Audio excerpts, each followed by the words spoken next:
Thank you all for coming along today. My name is Jonathan Giles. I'm co-presenting with a colleague of mine, Peru Samashaka. We both work in the UI Controls team inside Oracle, where we own quite a few of the controls that we're going to talk about today, but also we develop a whole bunch more for today's talk. So you can contact us on either of these email addresses if you have any questions. Standard disclaimer, don't do any purchasing based on what we're going to tell you today, because we will change it on you. The agenda for today is quite simple. We're going to work through an introduction to UI controls very, very quickly. We're going to go into some worked examples that we've done. We're going to look ahead to the future, what JavaFX 8 may look like, and we're going to try to have as much time as possible for questions and answers. I'd like to run this as a BOF, so feel free to ask questions as they suit. I would be interested to know who tuned up to the session about 4 hours earlier with Garrett Grunwald. Okay, so not many, right? So we're starting from what is a UI control kind of basics. The way I would define a UI control is roughly what we have up here. It's a lot less stringent than you may think. It's basically a JavaFX node that allows for user interaction. It doesn't necessarily have to extend from the control class. The control class is taking the control the implementation all the way to the extreme, and you don't have to do that unless you need to. It's not even necessarily reusable. Maybe you're just creating the user interface control for your own internal uses, and that's totally fine. More often than not, it's styled using CSS. If you're in Garrett's talk earlier on, he showed a few other ways to do it using Canvas and code approaches. So there's three ways we're going to walk through today, the first of which is the simplest. Basically, it takes an existing UI control and changes the look of it. This is not a very common approach. Normally you're going to do the second approach, which is basically to extend, for example, an HBox or a region, and to add children to it and restyle it using CSS. The third approach is what we do in the UI controls team, and you're more than welcome to use this approach, is to basically extend from the control class and create skins and behaviors. And of course you're going to use CSS in most of those cases.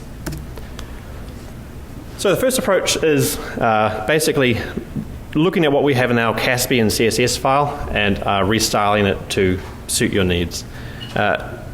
If you haven't ever looked at the Caspian CSS file, I recommend you do. It's a very long file. Last time I looked, it was about 4,000 lines of CSS. But basically that details how all of the UI controls look inside JavaFX. And that includes things such as the shapes, the fills, the strokes, and any special effects. For example, we quite often use drop shadows on controls like menus. And certainly if you're going to modify the looks of how things are, the first thing you need to know is how they currently are styled so that you can change it. So here's an image I had for last year's Java 1. Basically it's an employee manager application, and I've got my own specific UI style. That's probably why I'm not one of the UI designers inside Oracle.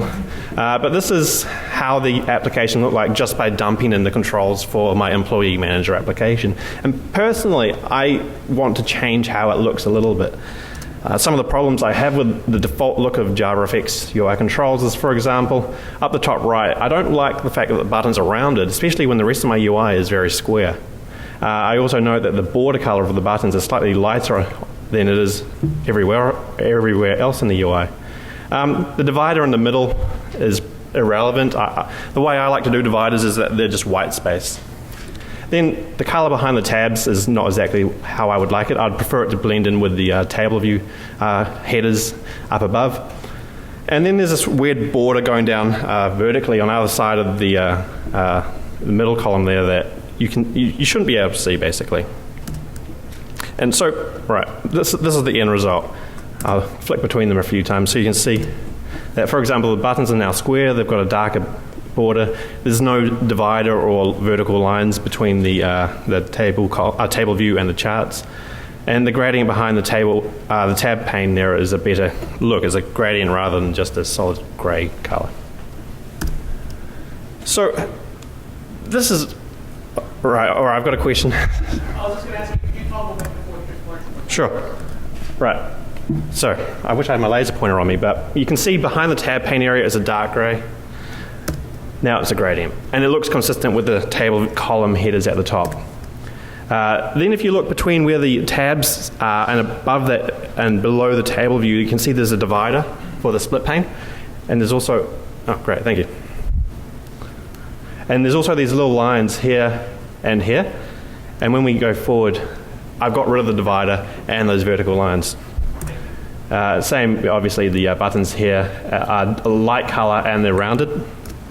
And now they're a darker color, consistent with the rest of the user interface, which is by default a darker gray color, and they're square. So one of these things is I'm finicky about pixels. I like things looking just right, and fortunately that we can do this all through CSS. So I'll just step through those changes that I made. So the first one here is not entirely clear what it does, but the tab content area doesn't have a border around the right, the left, and the bottom area. By default, it doesn't have a border here, here, and here. So basically, this first bit of CSS here basically puts a border in the right, the bottom, and the left. The next bit of code here is just putting the gradient in for the header background. So we use FX body color rather than the solid gray. So basically, here what I'm doing is I'm hiding the border around the split pane. As I noted, there was those two vertical lines that were kind of out of place in the user interface. So I'm just making the inset 0, and I'm making the opacity of the divider itself, which is the horizontal bar there, invisible. So it's still functioning as a totally functional divider. We can grab it and move up and down to resize the table view or the charts beneath it. You just can't see it. Which is actually quite handy because in my style preference, I just like that white bar there. I know that that's going to be resized, and the cursor changes. I'm sure the UX people in the room will hate that design because you can't actually, don't have any visual hints. Then we're doing a little, so this last bit of code here is, I looked in Caspian and I realized it was doing some special casing around when a table view's inside a split pane. So I'm just undoing that special casing. And finally, this is making the colors of the buttons a darker gray. You can see in the middle of the third line there, and making the borders square rather than having any radius. So if you bundle up all that CSS code there and you want to use it in your application, what you do is you create a CSS file and then you set that inside your application. So you can see here the bold lines near the bottom. We're finding the CSS file. In this case, it's called java1.css. And then inside the scene, we're getting the style sheets list, and we're adding the Java1 CSS. And that will take precedence over the user agent style sheet, which is, of course, Caspian. Now I've landed Peru in it because she's going to take over and talk about option 2 and 3. Thanks, Jonathan. So I'll cover the next two approaches, option 2 and option 3. So option 2 is an option you would pick if you want some more functionality that's already offered in an existing control, but you don't necessarily want to provide this part of a library for others to use. So you can start by extending a layout container. The upsides to this approach is that it's far less overhead compared to the next approach we'll be talking about, where you have to provide a separate skin and stuff. And so you don't have to lower the node count, etc. But the downside is that you have to tell the user of your control to manually install your CSS into the scene.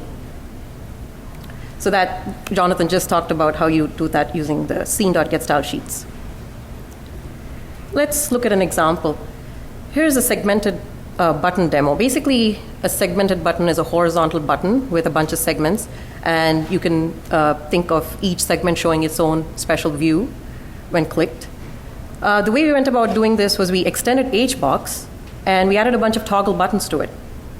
And we added more style classes to these toggle buttons to style them differently based on where they were in the horizontal HBox. So basically, you can have as many number of buttons you want in this 1, 2, 3, or as many as you want.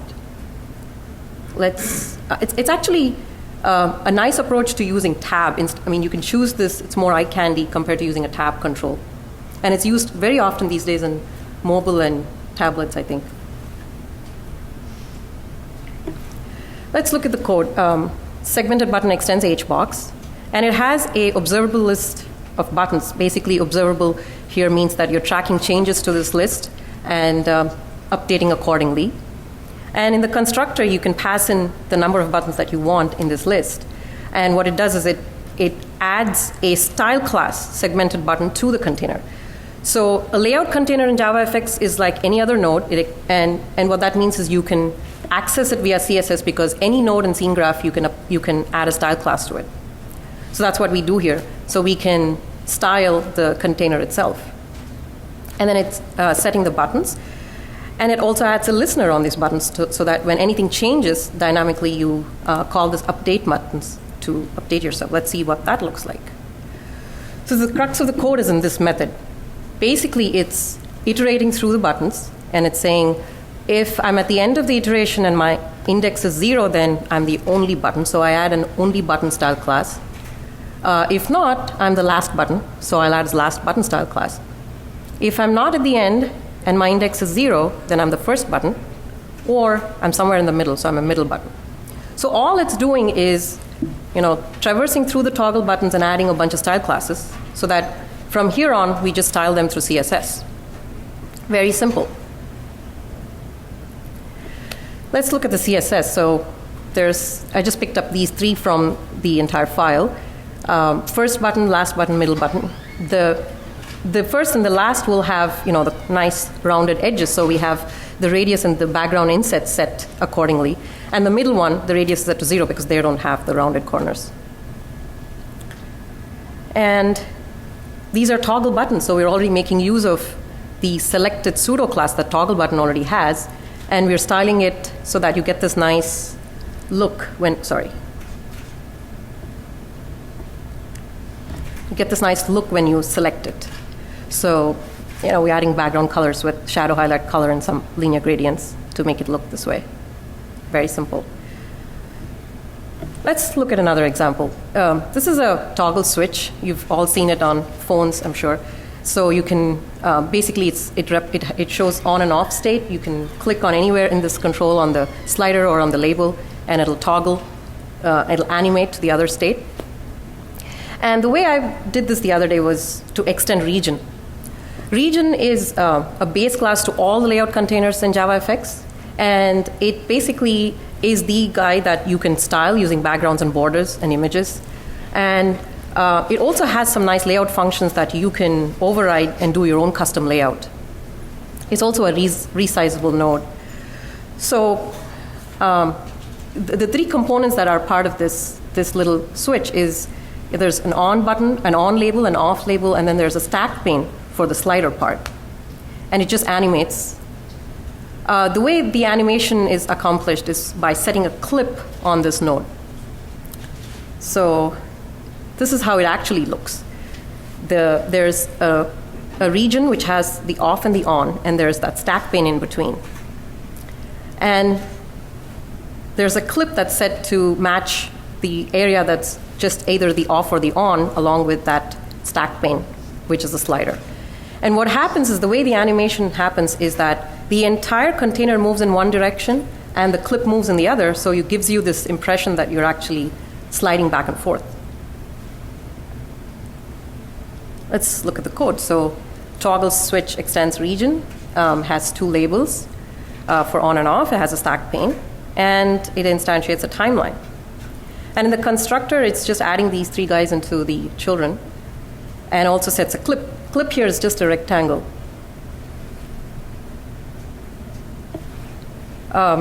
This, like I just said, the animation, there are two parts to the animation where the clip is also animating along with the layout container. So the timeline has 3 keyframes. It's specifying the initial positions at time 0 for the clip rectangle as well as the layout X for the region itself. And it's moving at the end of, say, 400 milliseconds to a width, and there's a negative width for the container because that's moving the opposite direction. And basically, before it plays, it just sets the rate, it specifies the direction on the timeline based on, if you have already gone in one direction or the other, toggles between this. There's a Boolean property for toggle. It just keeps toggling. That's it, and we have our animation. So the CSS looks like this. It's the toggle switch is the region itself. You style that. There's an on label, an off label, and an off slider. I just wanted to point out that when I first started doing this, it was a big rectangle, and the stack pane itself was a rectangle. It wasn't looking that good. And all I had to do was add this background radius, and they all match each other. And so you get this nice rounded appearance for the slider as well as the edges of the region.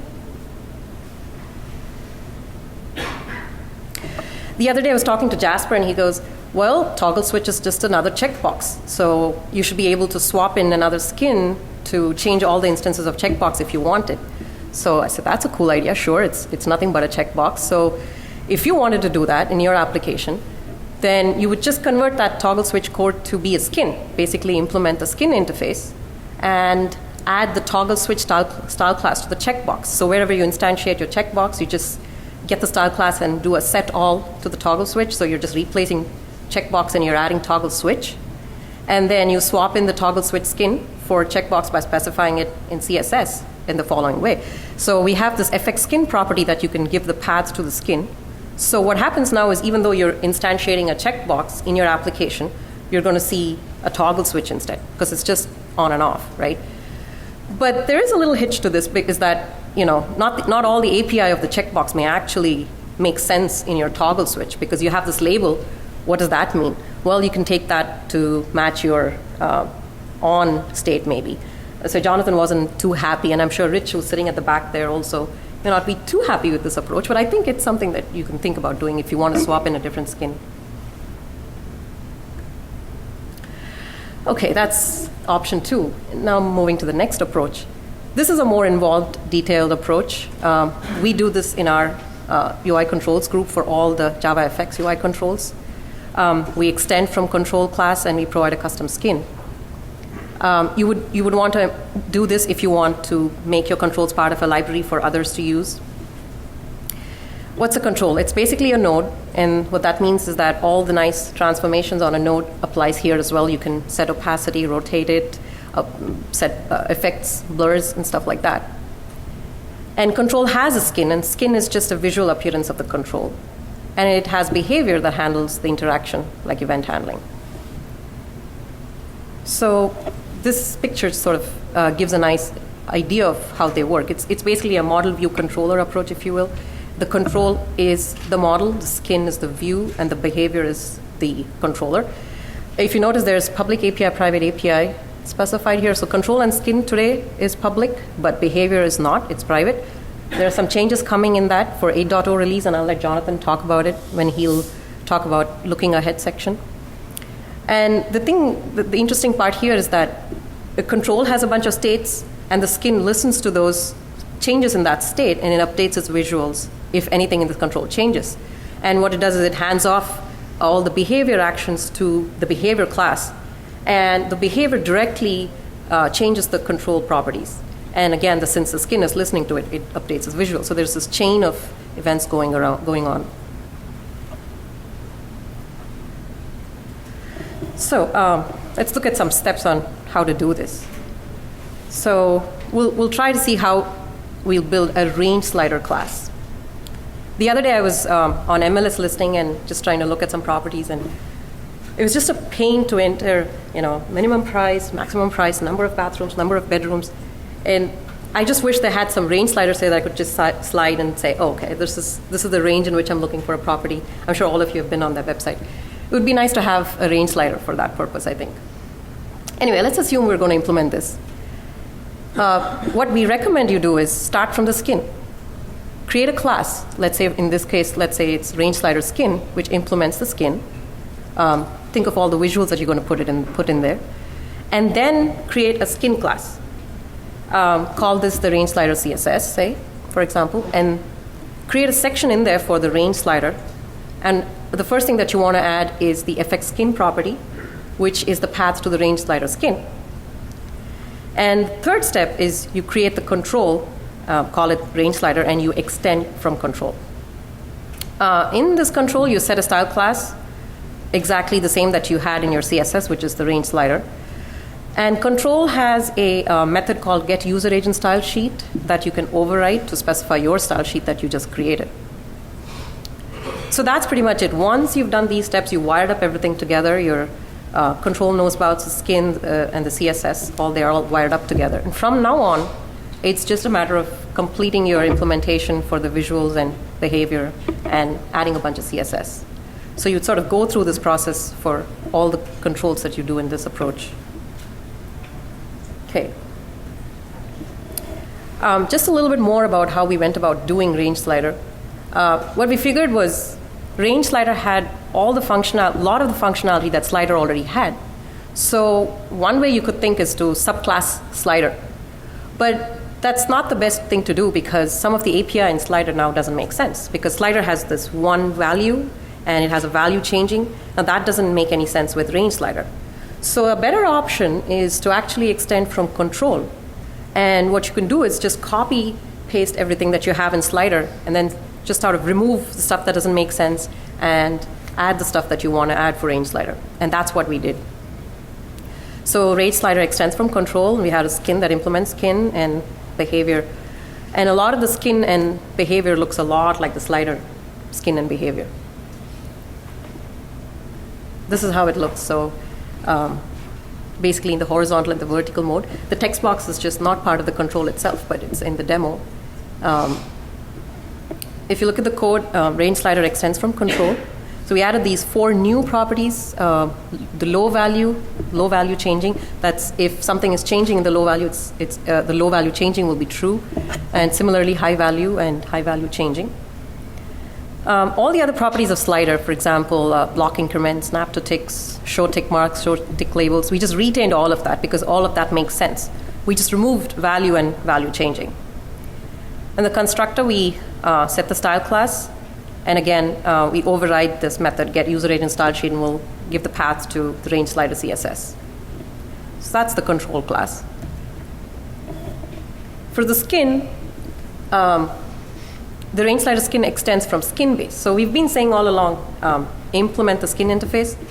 Actually, in all our skins in the JavaFX UI controls, we extend from skin base, which actually implements the skin interface. Skin base is in a private package. It's not public. But there are, again, some changes coming in that for 8.0, and I'll let Jonathan talk about it, right? And for our purpose, we'll just say it extends from skin base. There's a bunch of stack panes for the different parts of this range slider. There's the low thumb, the high thumb, the range bar, and the track, and the constructor just sets a bunch of style classes for these. And the behavior pretty much looks a lot like the slider behavior. By the way, if you have any questions, feel free to ask. Jonathan is itching to answer those questions. He loves answering questions. Anyway, so the CSS for the range slider looks, again, very similar to the slider CSS if you've seen it. There's the low and the high thumb. They're styled similarly. There's now the new range bar, which is the bar between the low and the high thumb. And we've set a background color. A focus color here is actually blue in Caspian, so it's using that. And the track is different whether it's in horizontal or vertical mode. It's saying that if it's in vertical pseudo class is set on range slider, then use this style. Okay, let's look at another example. Rating control. Rating is, to rate something. All used it, I'm sure. There are some interesting properties that you can have in your control. You can have as many number of stars as you want, so that's the property max, and rating, it's the rating itself. And you can have horizontal or vertical orientation. And once again, it overrides the user agent style sheet and returns the path to the rating CSS. Again, the rating skin extends from skin base, and it has, what it does is that if it's in horizontal, it creates an H box, or if it's vertical, it creates a V box. And basically, it's just adding a bunch of toggle buttons. All those stars are actually toggle buttons. And this method update rating, what it does is that it traverses this list of buttons that it has, and it says, okay, if my rate is, say, 4 and I have 5 as my max, then I'll go from 1 to 4 and I'll add strong style class to it, and for the rest, if it already has a strong, I'll remove it. So your CSS will now style how these buttons look like. And so here it says that because they're all toggle buttons, by default style it says in rating and in this container, if it's a toggle button, we're styling using images here, and it's using an unselected star. And now if you have the strong style class, the way it's specified is toggle button.strong, you replace that with a selected star. And that's it. And you can click on it, and it'll update the rate, and then the strong style class is either removed or added, and you get this effect. Also, we added this drop shadow effect on for hover. So when you're hovering over, you get this nice drop shadow effect. That's it. So let's move on to doing some samples. We'll switch to, I'll show a couple and Jonathan will show a couple. Okay. Let me run the toggle switch. Okay. So that's the switch. It gets this nice little animation. And, you know, it snaps back, or if you go all the way, it'll snap the other side and stuff. Very simple. And the code for that, toggle switch. So it extends region, has, can you see that? Oh, yeah, sure. Okay. The code for that is here. It's just got two labels and a stack pane. Like I said before, it has a whole bunch of event handling going on here because you could click on any part of that thing. You could click on the stack pane, you can click on the label, and it's doing a lot of, let me just, yeah, that's better. Oops.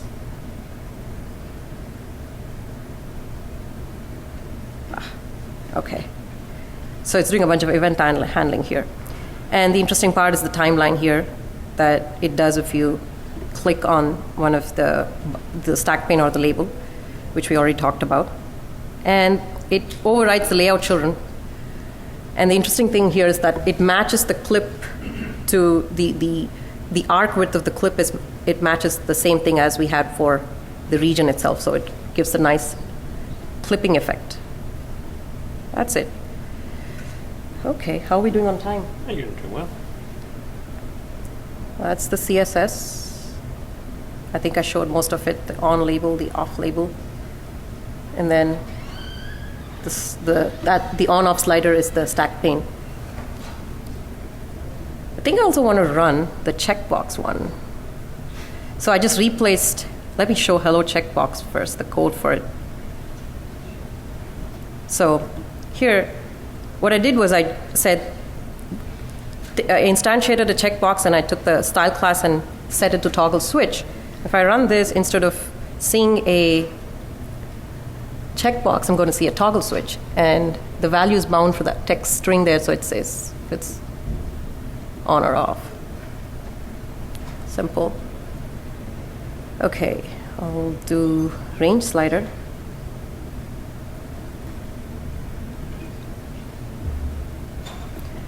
So you can move the thumb, you can do it programmatically, or you can move the range itself. All that stuff works in the vertical mode as well.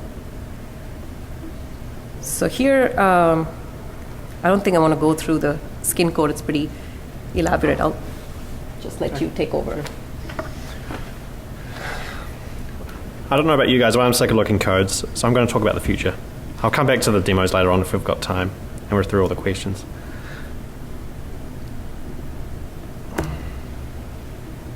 All right, so looking ahead. There's a lot planned for JavaFX 8, especially in the UI Controls team. Prue and I are going to be very busy along with the rest of our teammates. Some of those things planned for JavaFX 8 include the following. Having a public API for custom UI controls. So as Prue was saying, things like skin base are going to become public, and we're going to be changing the API, and we're going to be breaking all the JavaFXtras people, but well, I'm sure we'll help them come right again as well. Another thing that we want to have is a public API for both reading and writing your CSS properties. So this is something that I've wanted for a long time because, as many of you probably also, you come from the Swing world where everything's done by a setter or a getter and you don't have CSS. So having a Java-based API that lets you modify the styling of all your user interface just will be very nice. And it saves having to dig down into that designery stuff that we shouldn't have to worry about.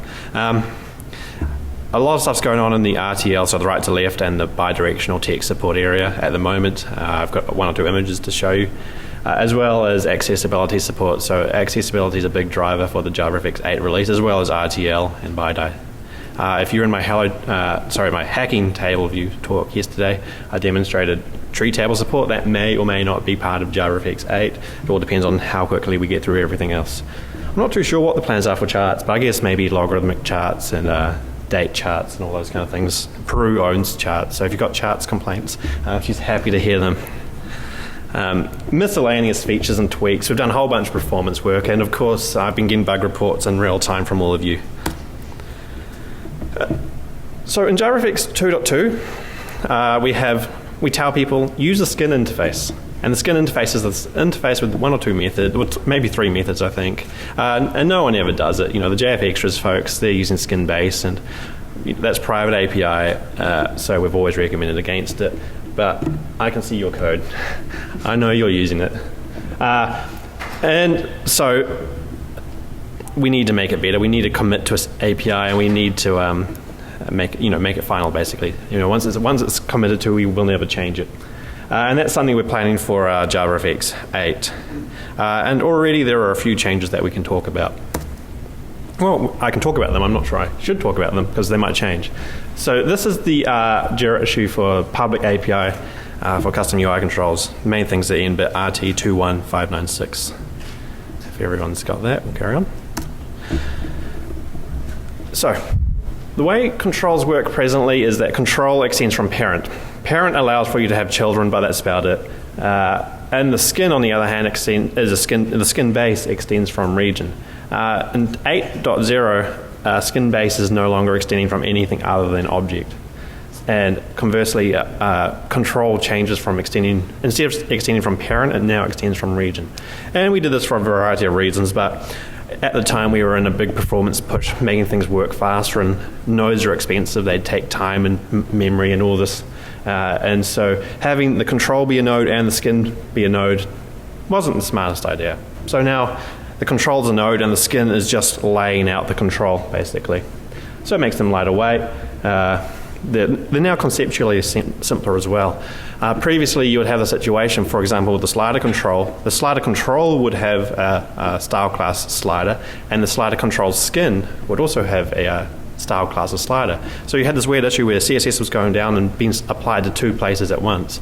And we were doing that copying behind the scenes. But conceptually now, basically, the control is a container of all the children, and the skin is responsible for laying out those children. And as I say here, the con is that I've broken all the naughty JFXtras folks. But I will work with you to fix it. In fact, when I did this change a month or two ago, I redid all the UI controls that we currently ship in JavaFX 8 or 2.2. And it didn't take too long. I retained most of the APIs, so it just works with minimal fuss. The next one that's proposed, it hasn't happened, it's sitting on my machine back at the hotel, is that behavior is currently something in skin base that's kind of inherent in the API. It's built into the generic type, and you have to have it in your constructor and all this. And for those that don't know, the behavior, as Peru mentioned, is the class that it responds to mouse events and key events. So the approach that I'm taking, and I'm telling Rich back there for the first time, is that I'd like to use annotations, and I'd like to simplify things considerably. And the reason is because say you want to respond to a button press with a keyboard combination that's not normal. For example, it's Control-Shift-H, whatever it is.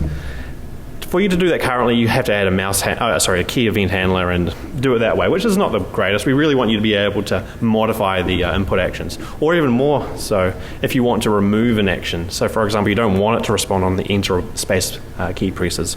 How would you do that? And so, like I say, annotations are one approach that I'm pursuing at the moment. And this is a working prototype I've got on my machine. Basically what you would do is, as we have now, we've got a behavior class, and the behavior class, at the very top of every single behavior class are two big chunks of code. The first chunk of code basically says, when this key event's pressed, use this object, which is normally a string, like the string is normally like select all. And then the next big block of code says, when select all is passed into this method, call this method, which is the select all function further on down. So it's just a big chunk of code, and basically you can think of it as an input map, the first bit, and an action map, the second bit. And what I'm wanting to move towards is getting rid of both those chunks of code, because they're they're not very nice. And instead what we're going to do is inside our behavior class, which is just a class now, it doesn't extend from behavior, we can annotate in a way such as that. This code here is taken straight from button behavior. And basically what's saying is the key pressed method is an action method. It's invoked when the space key is pressed or when the enter key is pressed on all operating systems other than the Mac operating system, because the Mac doesn't like to, I don't know, ask the UX people about that. I don't use a Mac, so I don't even know if that's true. But the thing is, we've still got the behavior class. It just doesn't, it's not a behavior. It's just a collection of methods that are annotated that specify key inputs and the method to call, which is obviously the method that's been annotated. Now what you do is basically that first chunk of code. So the skin will now basically be asked to process the button behavior class, which now has all these nicely annotated methods, and chuck them into the button class. And the button class is going to get two new maps. It's going to get the input map, which you see there is basically a key combination that maps to an object, and then it's got an action map that maps the object to the action. And for those long-time Swing users, you probably may know that this API because I borrowed it from Swing. And when I was first looking into it, I asked Rich, why do we separate out the input map from the action map? Why don't we just go key combination to action? And the answer is, in some cases, people want to be able to say reuse the input map or reuse the action map in multiple places, and they just add it to their other areas, other controls, for example. And also, the nice thing about this approach is that these maps are now publicly exposed on the control. So if you want to change what the key combinations are, you've got them all accessible in the input map. And if you want to change what they map to, they're all available in those two maps there. So what we're doing is bringing behavior all the way to the very forefront, and we're making it far simpler. Oh, right, so RTL support. This is a screenshot that a teammate of mine, Kinsley Wong, sent to us the other day. And this is the Ensemble application just flipped around.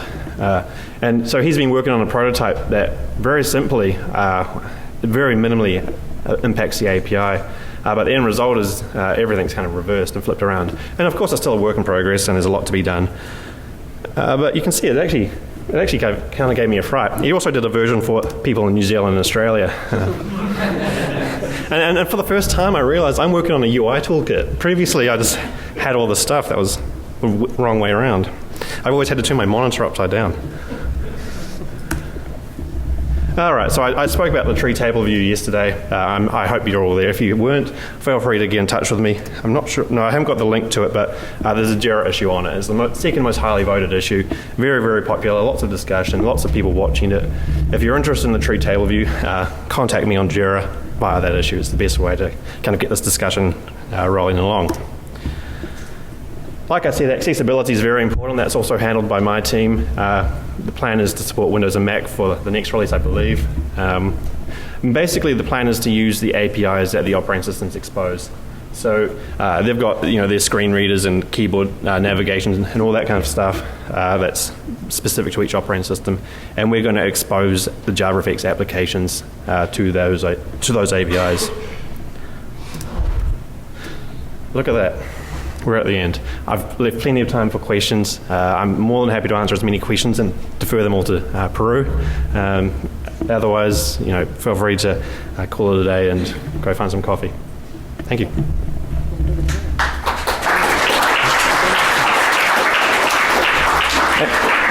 And if anyone wants to look at some more code, I can bring up some JavaFX controls code, or I can bring up some of our worked examples. So whatever you want. Sure.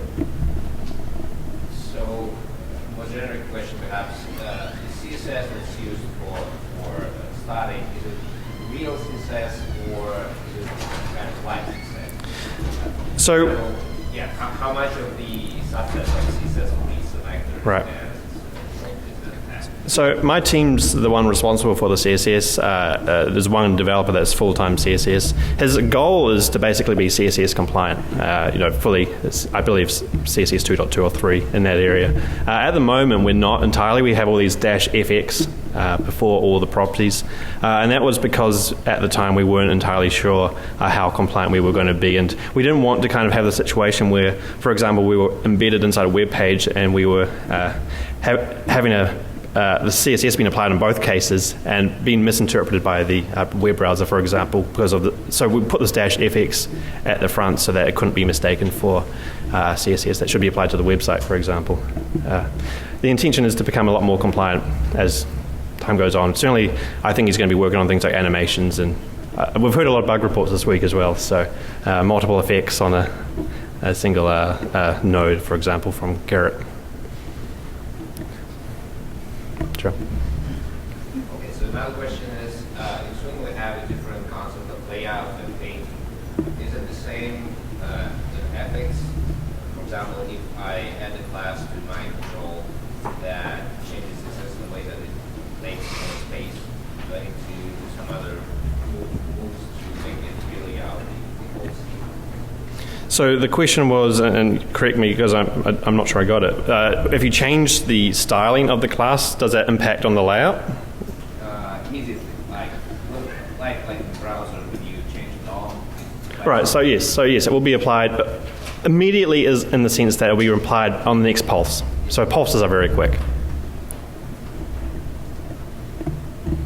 As far as I understand, you still cannot add your custom control to the scene builder. Right. So could you go into detail a little bit what is planned? So I've heard this a lot of times. Rich can probably give a better answer, but Design Time API is kind of our long-term solution for that, right? Yeah. Maybe something similar to JavaFX script or Right. So it's basically. It'll be a heck of a lot better. So yeah, so there is an intention certainly so that people writing third-party controls, JavaFXs, for example, can annotate or there are controls such that they can be in the palette with the other controls in Scene Builder. Certainly that's the intention. It's been something waiting in the wings to be done for some time. Well, I do have a question about virtual keyboards. How do you handle different screen resolutions and internationalization? Right. I don't know. We've got a developer in our team that does the virtual keyboard. I'm the technical lead of my team theoretically, but mostly we're just all equals, and I just don't know how he's done it. Yep, sure. Okay, so what about the real keyboard, the keyboard focus? I have so many examples of how to do the focus, other CSS selectors that can adjust focused items. Right, so that's another thing that's in the wings, is waiting to be done. There's a whole bunch of stuff around, selecting the right node via CSS that just hasn't been done yet. It's one of those things. Like I seem to be inventing people. We've got a CSS guy, a virtual keyboard guy. We've also got a focus guy,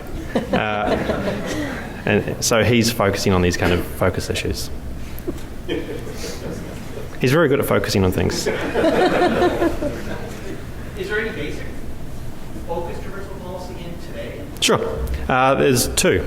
There's 2D traversal, so basically arrows move to the next most, node, and there's the traditional shift tab to move backwards and forwards between the nodes as they are on the scene graph.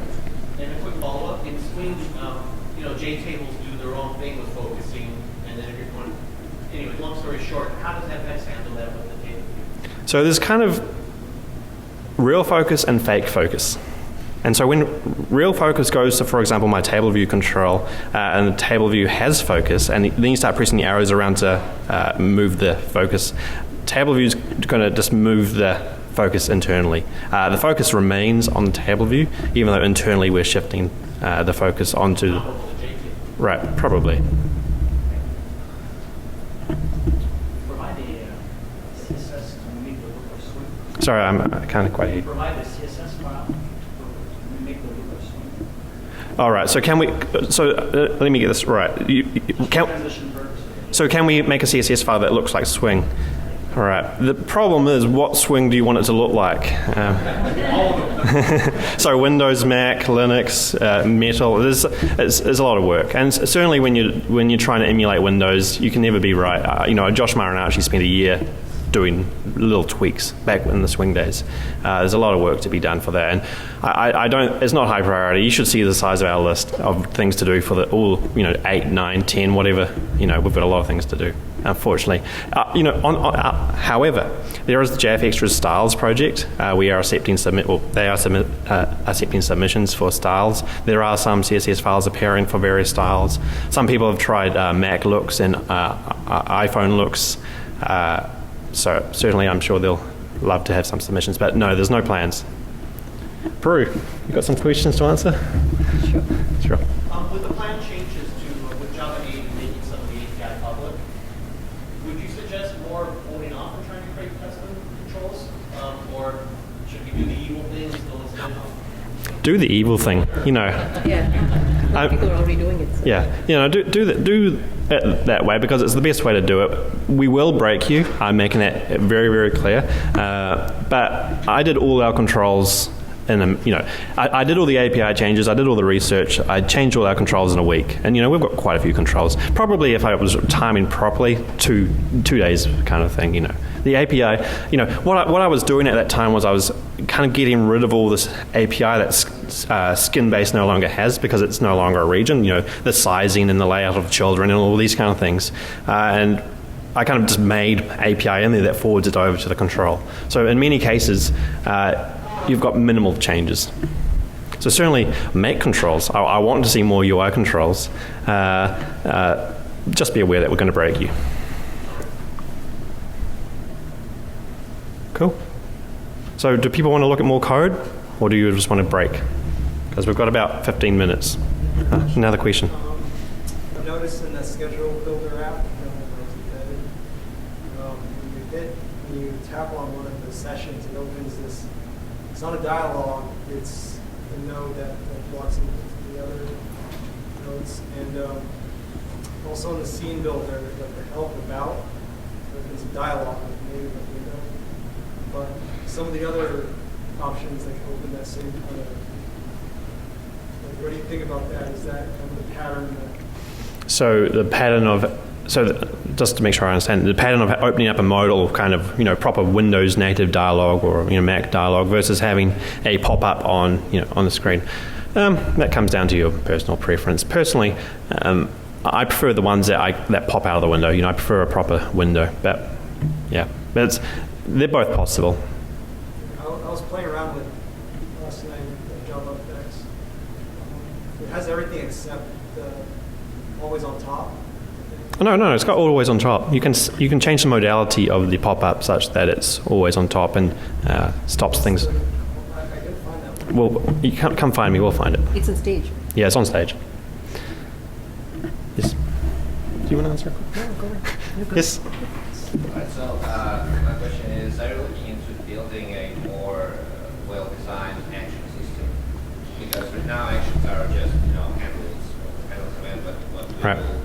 So What everybody needs to do is to create an action that can also have a state like it's possible to execute. Right. And when you actually do part of the button becomes disabled.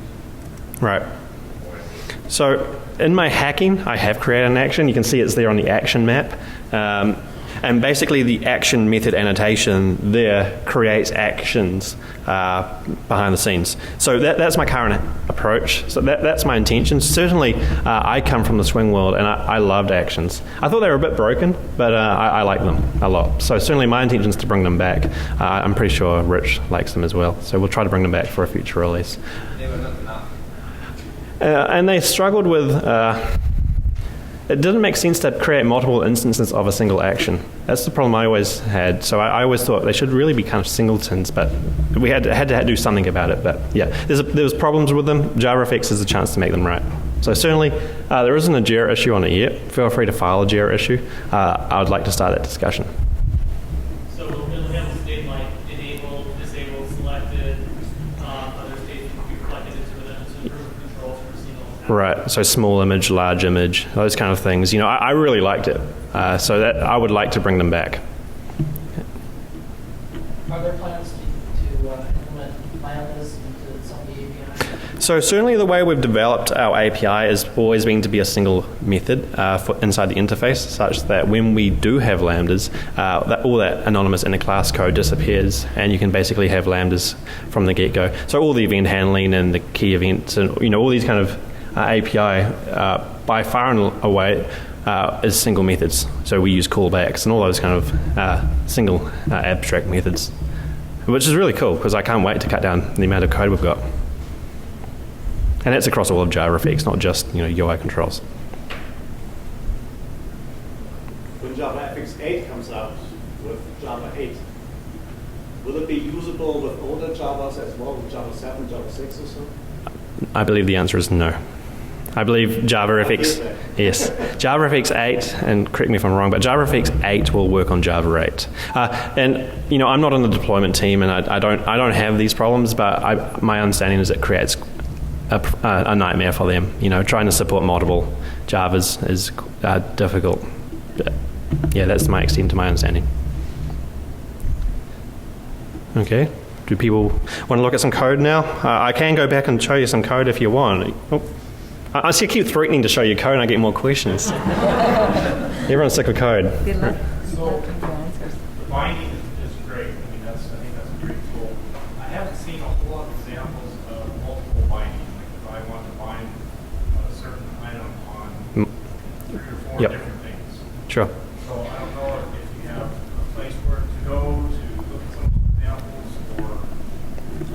I don't know if the documentation people have an example on that, but I'm sure there must be. Most of the examples I've seen have been, you can change this label like binding. Yeah. So certainly there are ways to do that, and I'm more than happy to have a chat with you offline probably about how to do that. But certainly, basically, what you do is you create a when you do the whole bind expression, you normally just pass in a property. You create a binding, and then in the constructor, you basically say what you want to bind to. So it's just a variable argument constructor that takes however many things you want to bind to. So you just pass in the properties for 3 or 4 things, and when any of them change, a compute value method's called, and you can update the binding. So it's quite simple. Certainly, it's nice to have sometimes.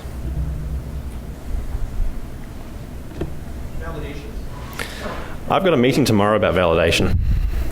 We haven't started thinking about validation in great depth. We did have a discussion in the OpenJFX dev mailing list 2-3 months ago, and that threw up a lot of good discussion. Certainly, the way I would have liked to have gone was vetoed. The community spoke, and we have heard, and we're currently still very early in that research, but one option is to go down the beans validation path where you apply annotations to your beans which specify whether it should be non-null or valid or how it should be parsed and whether it should be an email, all these kind of things.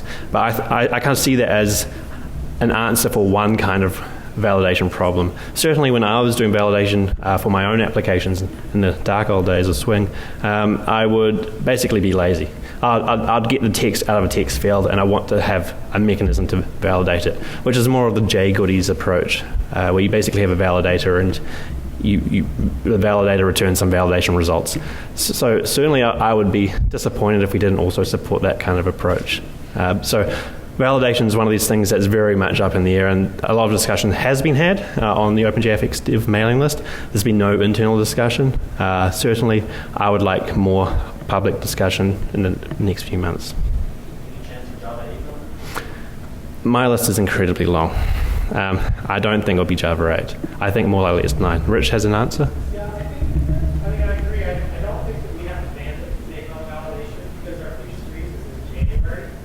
However, if there was somebody who had an installed proposal and wanted to take it forward, it's an open source project, and they don't put that out there and they're like, well, we're not doing it, but what are you guys going to do it? But if it's really important, right, if it's something that, or something that is really interesting,